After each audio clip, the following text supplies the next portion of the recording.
Hello दोस्तों, स्वागत है आप सभी लोगों का स्टडी विद राजा साहब पर। मैं परवीन सिंह आप सभी लोगों के साथ में, जैसा कि आप सभी लोग जानते हैं, लगातार यूपी टीजीटी के लिए मैथ्स की क्लासेस लेकर के आ रहा हूं। और लास्ट क्लास के अंदर अपन ने बात करी थी सरल रेखाओं का जो युग्म होता है उसके बारे में, और सरल रेखाओं के युग्म के प्रतिच्छेद बिंदु के बारे में, उनके बीच बनने वाले कोण के बारे में, और उनकी जो व्यापक समीकरण थी यानी general equation of second degree to represent a line, उसके बारे में बात करी थी। उसके ऊपर अलग अलग कंडीशंस की बात करी थी। आज हम बात करने वाले हैं उसी से टॉपिक के अंदर आगे की, और वो टॉपिक है आपका व्रत। यानी आज हम बात करेंगे कि कोई व्यापक समीकरण जो होती है, जनरल 2 डिग्री की इक्वेशन है, उस सेकंड डिग्री की इक्वेशन से अगर सर्कल रिप्रेजेंट करना है तो कैसे किया जाएगा, वो कंडीशन हमें पढ़नी है। समझ में आ गई बात? ठीक है, चलिए। तो आप सबसे पहले व्रत के बारे में थोड़ी सी जानकारी लेंगे, फिर अपन बात करेंगे इसकी आगे। तो आप टॉपिक डालिए व्रत। ठीक है, व्रत होता क्या है, अब मैं हिंदी में ही पढ़ाने वाला हूँ। तो व्रत का मतलब होता है, ये एक ऐसा बिंदु होता है, उसका बिंदुपत। जैसे देखिए, ये एक आपका पॉइंट है, ठीक है, ये एक आपका क्या है, बिंदु है। इस बिंदु का किसी एक पर्टिकुलर और बिंदु से निश्चित दूरी है। ये दूरी जो है वो मान लो r फिक्स है। फिर अब क्या करेंगे हम कि इस पॉइंट को ऐसे ऐसे ऐसे ऐसे ऐसे ऐसे ऐसे पूरा रोटेट करवाते हैं, और जब ऐसे रोटेट करवाया जाता है तो ये क्या बन गया, ये जो आपका बिंदु पथ बना है, इस बिंदु पथ का नाम ही क्या होता है, इस बिंदु पथ का नाम ही व्रत होता है। ठीक है, तो आप व्रत की डेफिनेशन लिखेंगे कि व्रत एक ऐसे बिंदु का बिंदु पथ होता है, बिंदु पथ होता है जिसकी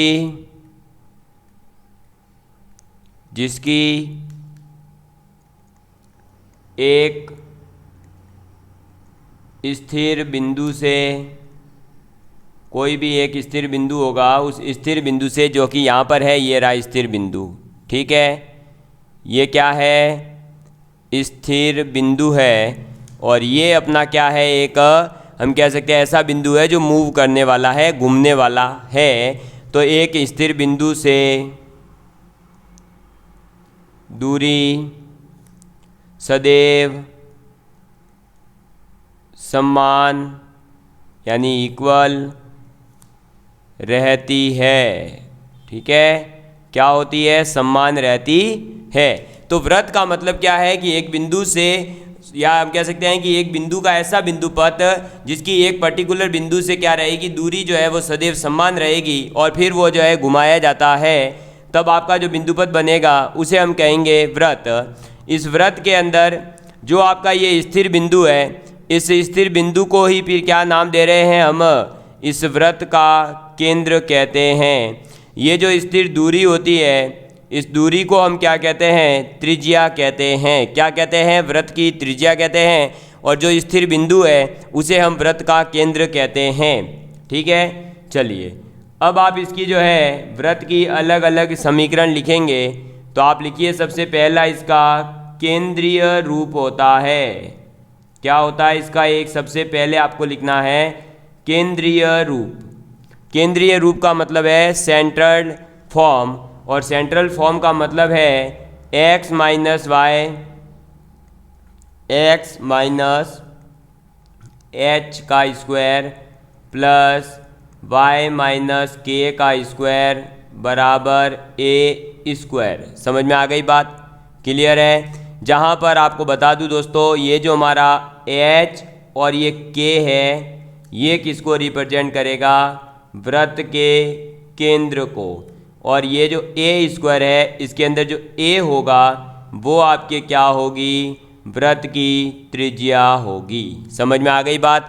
तो व्रत क्या है, तो व्रत एक ऐसे बिंदु का बिंदुपथ होता है जिसकी एक स्थिर बिंदु से दूरी सदैव समान रहती है, और इसका केंद्रीय रूप, पहला जो रूप है वो है एक्स माइनस एच का whole square plus Y minus K का होल स्क्वायर बराबर ए स्क्वायर। समझ में आ गई बात? क्लियर है? तो जहाँ पर ए क्या है, त्रिज्या है, के और एच और के क्या है, केंद्र है। अब अपन कर लेते हैं इसका एक छोटा सा एग्जाम्पल लेकर के क्वेश्चन, ताकि आपको ये समझ आ जाए कि कैसा क्वेश्चन पूछा जा सकता है। तो आप क्वेश्चन लिखेंगे, किसी व्रत का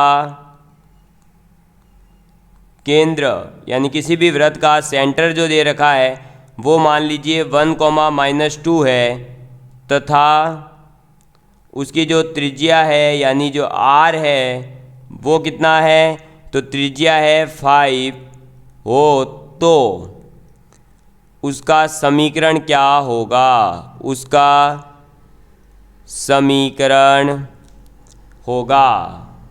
ठीक है, तो आपको क्या करना है, कोई आपको एक व्रत दिया हुआ है, व्रत का केंद्र है 1,-2 और उसकी त्रिज्या है 5, तो आपको क्या करना है, इस व्रत की समीकरण लिखनी है। ठीक है, तो व्रत की समीकरण के लिए सबसे पहले आप क्या लिखेंगे, इसका स्टैंडर्ड फॉर्म। व्रत का स्टैंडर्ड फॉर्म क्या है, एक्स माइनस एच का whole square plus Y minus K का होल स्क्वायर बराबर ए स्क्वायर। तो आप क्या करेंगे, एक्स माइनस एच और के क्या थे, केंद्र थे, एच क्या है अपने पास में 1, तो इसका स्क्वायर प्लस y माइनस के, जबकि अपने पास है -2 यानी माइनस माइनस प्लस 2 के स्क्वायर बराबर त्रिज्या कितनी है 5 का स्क्वायर। इसको कर दो एक्सपेंड, क्या आ जाएगा, x square -2x plus 1 plus ये हो जाएगा Y square plus 4y plus 4 is equal to ये हो जाएगा 25। तो ये आ जाएगा अपने पास X square plus Y square minus का 2x प्लस 4y और ये आ जाएगा 1 और 4 5 माइनस 25 यानी माइनस का 20 बराबर 0। तो ये जो इक्वेशन है X square plus Y square minus 2x plus 4y minus 20 is equal to 0, ये अपनी क्या कहलाएगी, उस व्रत की समीकरण जिस व्रत का केंद्र तो होगा 1,-2 और त्रिज्या होगी 5। समझ में आ गई बात? अब अगर इसकी जगह ये अपना एक केस है केंद्रीय रूप का, एक्स माइनस एच का whole square plus Y minus K का स्क्वायर, जहाँ एच और के केंद्र है, ए त्रिज्या है। अब यहाँ अगर केंद्र जो है वो मूल बिंदु हो जाए, केंद्र मूल बिंदु हो, और मूल बिंदु क्या होता है आप सभी लोग जानते ही हैं, मूल बिंदु होता है 0,0। तो केंद्र बिंदु मूल बिंदु हो जाए यानी जो आपके पास में सर्कल है उस सर्कल का सेंटर अगर मूल बिंदु बन जाए यानी 0,0 हो जाए, तो आप जो है उसकी इक्वेशन क्या लिखेंगे, तो इस सर्कल की इक्वेशन क्या हो जाएगी, तो इस सर्कल की इक्वेशन हो जाएगी आपके क्या, x माइनस 0 का स्क्वायर प्लस y माइनस 0 का स्क्वायर बराबर a स्क्वायर, और यहाँ से ये कन्वर्ट होकर आ जाएगी X square plus Y square बराबर ए स्क्वायर। समझ में आ गई बात? तो ये एक सर्कल की ही इक्वेशन है, लेकिन ये सर्कल की इक्वेशन कब होगी, जब केंद्र जो है आपका मूल बिंदु हो यानी 0,0 हो। समझ में आ गई बात? तो आप ये बताइए कि सर्कल यानी व्रत की समीकरण क्या होती है, तो व्रत की समीकरण होती है x माइनस एच का whole square plus Y minus K का होल स्क्वायर बराबर ए स्क्वायर, जहाँ ए त्रिज्या है और केंद्र है h, के।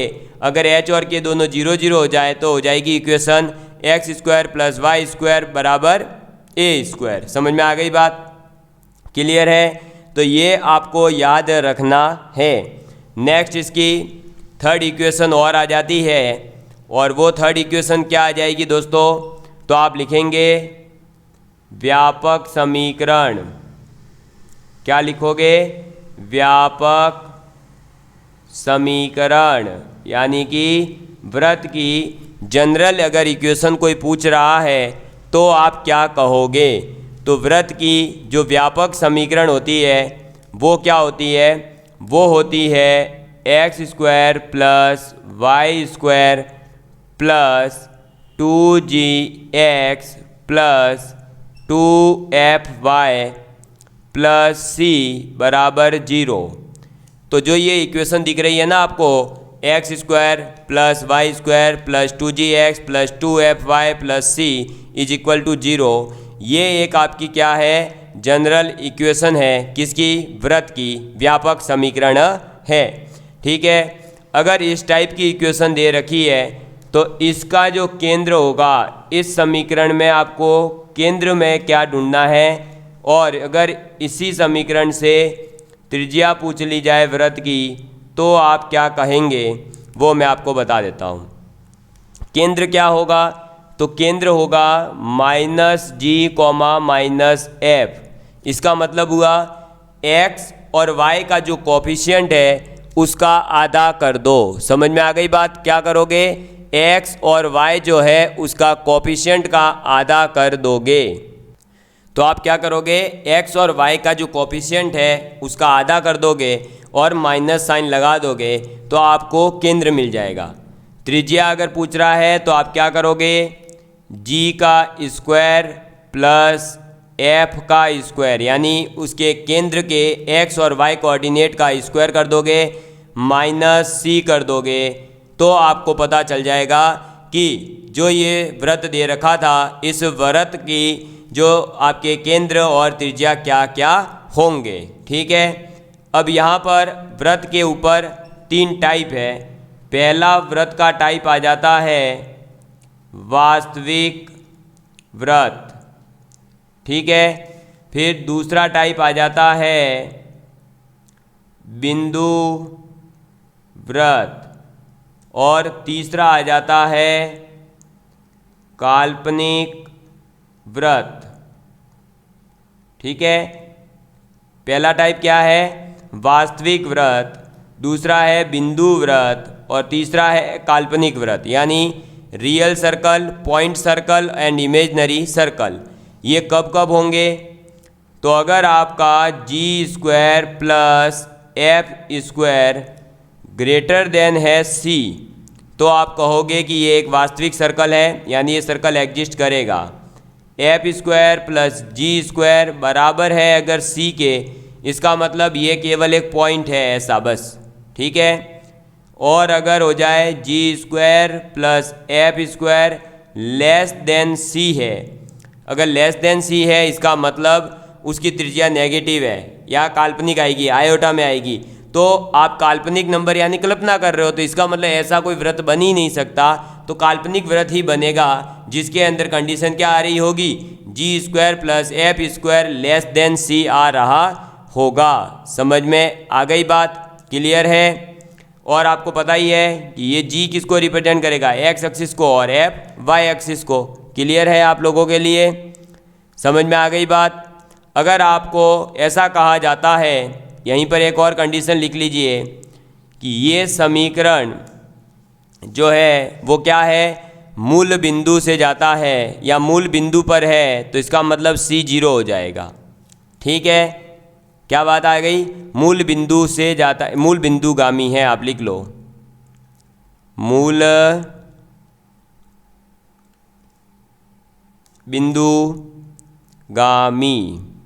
ठीक है, तो फिर उसका जो कांस्टेंट होगा वो 0 होगा। अगर आपके f बराबर 0 है, इसका मतलब इस वृत्त का जो केंद्र है वो केंद्र कहाँ पर होगा? वो केंद्र है x अक्ष के ऊपर। और अगर आपके g बराबर 0 है तो आप कहोगे कि केंद्र y अक्ष पर है। समझ में आ गई बात? अगर g 0 है इसका मतलब y अक्ष पर है केंद्र, f 0 है इसका मतलब x अक्ष पर है, c बराबर 0 है इसका मतलब जो वृत्त है वो आपके क्या हो रहा है? अरे वो आपका मूल बिंदु से जा रहा है, यानी 0,0 से गुजर रहा है, मूल बिंदुगामी कहलाएगा। समझ में आ गई बात? क्लियर है? तो व्यापक समीकरण के अंदर केंद्र क्या होता है? एक्स अक्ष का कोऑर्डिनेट का आधा माइनस साइन के साथ में, और वाई अक्ष का भी आधा और माइनस साइन के साथ में। त्रिज्या क्या होती है? तो अंडर रूट एक्स स्क्वायर, जो एक्स का कोफिशिएंट है केंद्र का, उसका स्क्वायर, यानी G square plus F square minus C. ठीक है। वास्तविक वृत्त होगा अगर G square plus F square greater than C है, बिंदु वृत्त होगा अगर बराबर सी है, और काल्पनिक होगा अगर लेस देन सी हो जाए तो। ठीक है। चलिए इसके बेस्ड भी एक क्वेश्चन कर लेते हैं। तो आप लिखेंगे question number second. Question number second कहता है कि समीकरण X square plus Y square minus 6x plus 2y minus 6 बराबर 0, ठीक है, से निरूपित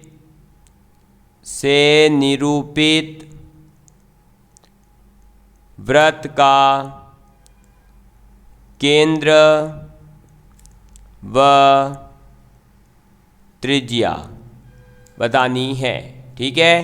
क्या करना है? अगर आपके समीकरण है X square plus Y square minus 6x plus 2ay minus 6 बराबर 0, तो आपको करना क्या है? केंद्र और त्रिज्या बतानी है। केंद्र होता क्या है? मैंने आपको बोला था माइनस जी कोमा माइनस एफ, और माइनस जी और माइनस एफ का मतलब है एक्स कोऑर्डिनेट, जो एक्स का कोफिशिएंट कितना है? -6, उसका आधा यानी -3 है, और माइनस जी है यानी ये हो जाएगा +3। फिर माइनस एफ का मतलब है कि वाई कोऑर्डिनेट का आधा, वाई का जो भी कोफिशिएंट है उसका आधा, 2 का आधा 1 के साथ में ये माइनस और ऐड होगा तो ये -1 में कन्वर्ट होगा, और ये -3 था और माइनस और ऐड हो गया तो माइनस माइनस प्लस में कन्वर्ट हो गया, यानी 3,-1 इस के जो अभी वृत्त है, इस वृत्त का क्या हो जाएगा? केंद्र हो जाएगा। अगर इसकी त्रिज्या पूछी जा रही है तो क्या होगी? Under root G square plus F square minus C. G और एफ तो क्या है? निकाल ही लिए, 3 और -1, 3 का स्क्वायर 9, -1 का स्क्वायर 1, फिर ये माइनस, और सी की वैल्यू कितनी है? -6, यानी ये और -6, तो ये हो जाएगा अंडर रूट 16। इसका मतलब ये कितना आ गया? 4। माइनस का 4 हो नहीं सकता क्योंकि त्रिज्या कभी नेगेटिव नहीं होगी, तो त्रिज्या कितनी आ गई? 4। केंद्र कितना आ गया? 3,-1। बस इसी प्रकार के क्वेश्चन आपसे पूछे जाते हैं। अब वो अलग अलग होंगे, अपन आगे बात करेंगे अभी कैसे कैसे और टफ क्वेश्चन भी पूछे जा सकते हैं। बाकी जनरली इसी टाइप के क्वेश्चन पूछे जाएंगे। समझ में आ गई ना बात? क्लियर है आप सभी लोगों के लिए? चलिए आगे बढ़ते हैं। अब आप लिखेंगे जो द्विघात समीकरण का व्यापक रूप है ना, जो हर किसी के लिए बात करनी है अपन को, उसकी बात कर लेते हैं। तो आप टॉपिक डालेंगे व्यापक द्विघात समीकरण द्वारा वृत्त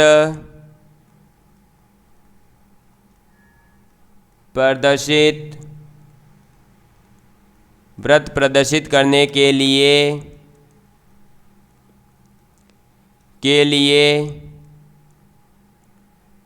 प्रतिबंध, यानी कि कुछ कंडीशंस की बात करने वाले हैं जिनको अगर आप, जो हमने पीछे एक व्यापक समीकरण पढ़ी है 2 डिग्री की, कौन सी? ax² plus by² plus 2hxy plus 2gx plus 2fy plus c बराबर 0, उसके अंदर क्या क्या कंडीशंस हो कि वो एक वृत्त को रिप्रेजेंट करे।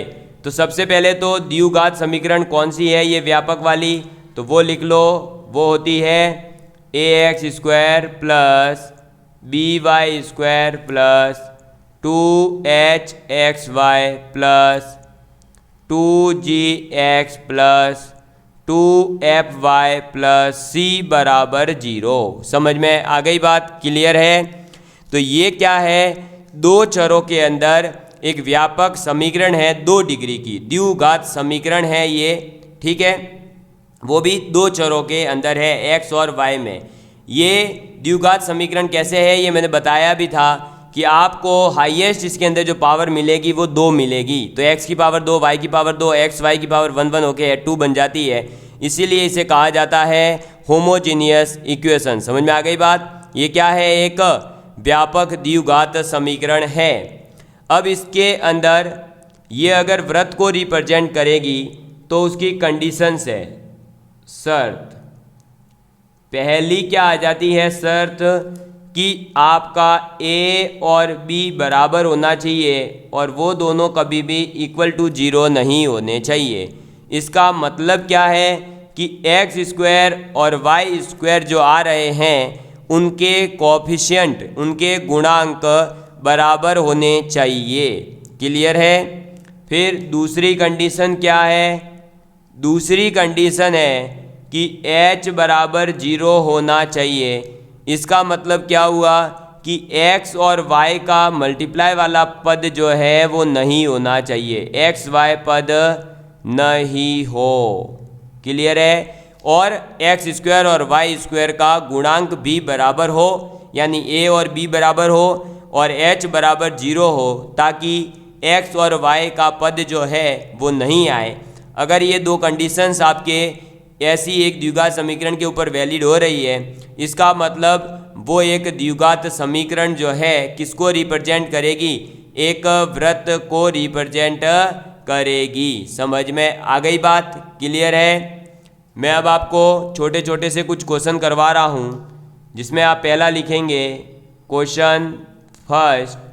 पहला है X square minus Y square plus X plus 2y बराबर 0, क्या ये सर्कल को रिप्रेजेंट करेगी या नहीं करेगी?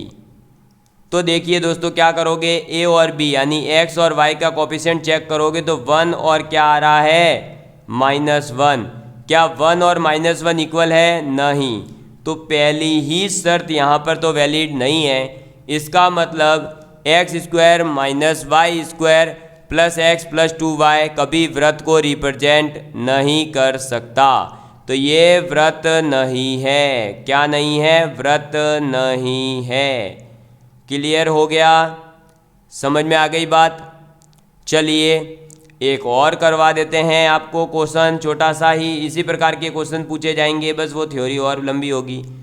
एक क्वेश्चन है कि X square plus Y square plus X Y plus 5 बराबर 0 है।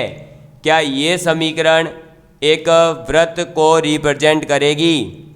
तो दोस्तों ये भी वृत्त को रिप्रेजेंट नहीं कर रही है। क्यों? क्योंकि सर पहली कंडीशन तो यहाँ इक्वल हो रही है। देखो a बराबर b, एक एक्स स्क्वायर का कोफिशिएंट भी 1 है, वाई स्क्वायर का कोफिशिएंट भी 1 है।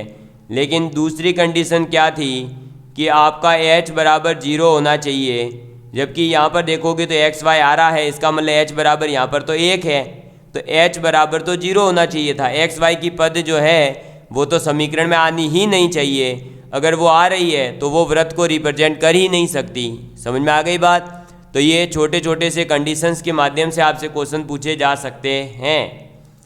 एक और क्वेश्चन आप लिखिए 3rd नंबर पर, वो भी इसी टाइप का है कुछ, और ये क्वेश्चन है 2x square plus 2y square plus x minus Y बराबर 0।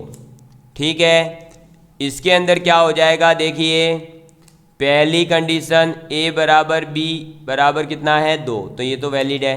दूसरी कंडीशन है कि h बराबर 0 हो, यानी x y पद नहीं हो, तो नहीं है। इसका मतलब ये एक समीकरण किसको रिप्रेजेंट कर रही है, वृत्त को निरूपित करती है, निरूपित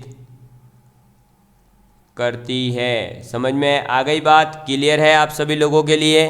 तो समीकरण क्या थी, 2x square plus 2y square plus x minus Y ये एक आपका क्या है, व्रत है। क्या है, एक व्रत है। क्यों है व्रत, क्योंकि ए और बी बराबर है, और दूसरी चीज़ कि आपका एच यानी एक्स वाई जो है वो पद भी इसके अंदर उपस्थित नहीं है, इसलिए। इसके बाद में एक नया और रूप आ जाता है, वो है आपके डायमीटर फॉर्म यानी व्यास रूप।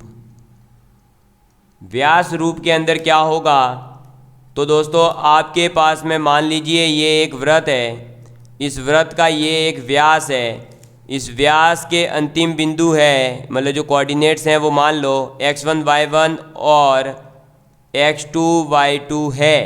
ठीक है, व्रत के क्या है, जो आपका व्रत है उसका ये क्या है, व्यास है, और व्यास के जो दो छोर होते हैं उन दोनों सिरों के अलग अलग जो कोएफिशिएंट है वो दे रखे हैं x1, y1 और x2, y2।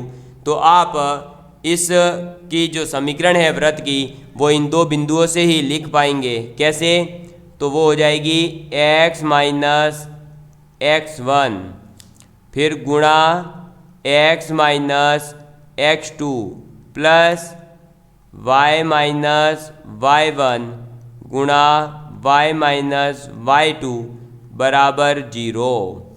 तो व्यास रूप किसी भी सर्कल का कैसे निकालोगे आप, जो उसका व्यास है उसके जो सिरे हैं उनके आपको निर्देशांक दे रखे थे x1 y1 और x2 y2। तो इसमें व्यास रूप अगर लिखना है तो क्या हो जाएगा, x माइनस x1 गुणा x minus x2 plus y minus y1 गुणा y माइनस y2 बराबर 0। यही है इसका व्यास रूप। ठीक है सर, ये तो बता दिया, क्वेश्चन करवाओ ना। तो ले भाई क्वेश्चन करो। मैं छोटे छोटे क्वेश्चन के माध्यम से आपके कॉन्सेप्ट क्लियर करना चाहता हूँ। क्वेश्चन लिखो, यदि 0 1 तथा 1 1 किसी व्रत यानी सर्कल के एक व्यास के सिरे हो तो इसका समीकरण होगा। ठीक है, यदि हमारे पास में कोई व्रत है और उस व्रत के व्यास यानी डायमीटर के जो सिरे हैं, यानी ये इस टाइप से है भाई, देखो ये अपना व्रत है, इस व्रत के ये एक डायमीटर खींच लिया, ये जो सिरा है वो मान लो 0,1 है और ये वाला सिरा मान लो 1,1 है। तो आप इस व्रत की समीकरण क्या दोगे, तो क्या दोगे आप समीकरण x माइनस x1, चाहे इसको x1 मान लो चाहे उसको मान लो, कोई फर्क नहीं पड़ता है। तो ये आ गया x1 यानी कि 0 का स्क्वायर, फिर सॉरी स्क्वायर यहाँ नहीं है, सिर्फ x माइनस x1 गुणा x माइनस x2 यानी 1 प्लस y माइनस y1 गुणा y माइनस y2 बराबर 0। तो ये हो गया एक्स स्क्वायर माइनस का x प्लस ये हो जाएगा वाई स्क्वायर माइनस का y प्लस का 1 बराबर 0। भाई x का गुणा इससे कर लो और इसका इससे गुणा कर लो, ये आप खुद भी कर सकते हैं। तो ये आ गया, देखो X square plus Y square minus का x माइनस का 2y प्लस का 1 बराबर 0। अब ये एक समीकरण आ गई, X square plus Y square minus X minus 2y plus 1 बराबर 0। ये जो समीकरण है क्या ये व्रत को रिप्रेजेंट करती है, व्रत को निरूपित करती है? हाँ कर रही है, क्योंकि a बराबर b है और h बराबर 0 है। जब दो कंडीशंस वैलिड हो तो आप उस समीकरण को क्या कहोगे, तो आप ऐसी द्विघात समीकरण को व्रत कहोगे। समझ में आ गई बात, क्लियर है? तो आज अपन ने व्रत के बारे में, व्रत की परिभाषा और व्रत की जितनी भी स्टैंडर्ड इक्वेशन पॉसिबल है, जैसे केंद्रीय रूप हो, चाहे व्यापक समीकरण हो, चाहे आपका उसकी द्विघात समीकरण की व्यापक रूप हो, चाहे आपका व्यास रूप हो, इन सब के बारे में अपन ने बात कर ली है। अगर यहाँ तक की बातें समझ में आ गई है तो अपन बात करेंगे अब अगली क्लास में अगले जो है नेक्स्ट आपके कॉन्सेप्ट्स के ऊपर। तब तक आप इस क्लास को ज़्यादा से ज़्यादा लोगों तक पहुँचाएँ। हम डेली क्लास लगाने की कोशिश करते हैं, लेकिन दोस्तों आप ही हमें डिमोटिवेट कर देते हैं, तो फिर हमें क्लास लगाने का मज़ा नहीं आता है। इसलिए आपसे रिक्वेस्ट है कि ज़्यादा से ज़्यादा क्लास को शेयर करें, और जितना ज़्यादा आप शेयर करेंगे उतना ही जल्दी आप लोगों के लिए कंप्लीट सिलेबस आपके यूट्यूब चैनल पर हम अवेलेबल करवा देंगे। धन्यवाद।